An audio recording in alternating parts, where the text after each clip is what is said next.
सैनिक बार बार रेत में चाकू धंसा रहा था, लेकिन जब उसने अगली बार चाकू को रेत में धंसाया तो रेत तुरंत अंदर धंसने लगी। सैनिक खुश होकर अपने साथियों को आवाज लगाता है। सभी साथी बहती रेत के ऊपर खुशी से नाचने लगे, क्योंकि वह कई दिनों से पानी की तलाश में भटक रहे थे। मिट्टी हटाने के बाद इनको नीचे लकड़ी के फट्टों से ढका पानी का कुआं मिला। कुएं में पानी है या नहीं, ये देखने के लिए कप्तान ने कुएं में एक पत्थर डाला। पत्थर की आवाज से कंफर्म हो गया कि कुआं बिल्कुल सूखा है, लेकिन इन्होंने पानी की उम्मीद में अपना एक सैनिक कुएं में उतारा। कुआं पूरा सूखा था, जिससे वह निराश होकर वापस जा रहा था, लेकिन तभी उसे पता चला कि यहाँ दीवार गीली है और नीचे बूंद बूंद करके पानी टपक रहा है। खुश होकर उसने अपने साथियों को बताया। उन्होंने ऊपर से पानी इकट्ठा करने के लिए एक छोटा सा बर्तन गिराया। जब वह बर्तन भर गया तो उसने ऊपर से बड़ा बर्तन मांगा और उसमें पानी इकट्ठा करने लगा। थोड़ी ही देर में दोनों पानी के कंटेनर भर गए। उसने उनको रस्सी के सहारे से अपने साथियों तक पहुंचाए। सभी बहुत दिनों से प्यासे थे, इसलिए सभी ने एक एक घूंट करके पानी पिया। यह पानी पर्याप्त न होते हुए रेगिस्तान में जीवित रहने के लिए काफी था। कुएं में मौजूद सैनिक लगातार पानी इकट्ठा करता रहा।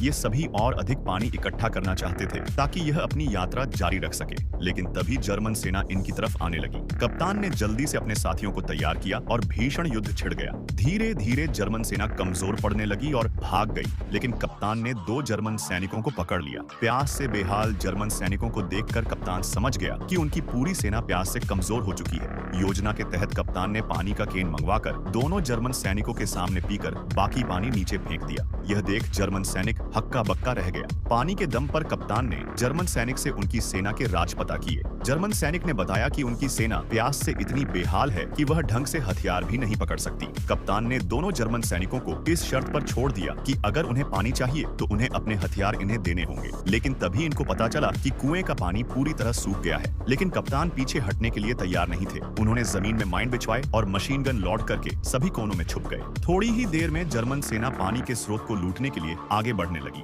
जिससे जमीन में लगे माइन बॉम्ब फटने लगे और कोनों में छुपी कप्तान की टुकड़ी ने जर्मन सेना पर दोहरा वार किया। थोड़ी देर बाद जर्मन सेना तीतर भीतर होकर भाग खड़ी हुई, लेकिन इधर कप्तान के केवल 8 ही सैनिक जिंदा बचे थे। जर्मन सेना के पीछे हटने से यह खुश थे, लेकिन इनको पता था कि वह जल्दी वापस लौटेंगे। थोड़ी देर बाद उन्होंने देखा कि 2 जर्मन सैनिक सफेद झंडा लिए इनकी तरफ आ रहे हैं। जर्मन अधिकारी ने कप्तान को धमकाते हुए कहा कि पानी का स्रोत हमें सौंप दो, जर्मन सेना तुम्हें जीवित छोड़ देगी। कप्तान जानता था कि जर्मन सेना प्यास से बेहाल जल्द आत्मसमर्पण करेगी। यह बातचीत बिना किसी निष्कर्ष के समाप्त हो गई और जर्मन अधिकारी ने इस बार तगड़ी तैयारी के साथ अपनी सेना को तैयार किया और गड़ागड़ बम से हमला करने लगे। जर्मन सेना ने कप्तान की टुकड़ी को दोनों ओर से घेरने का प्रयास किया, लेकिन कप्तान की टुकड़ी ने फिर से जर्मन सेना के इस प्रयास को विफल कर दिया।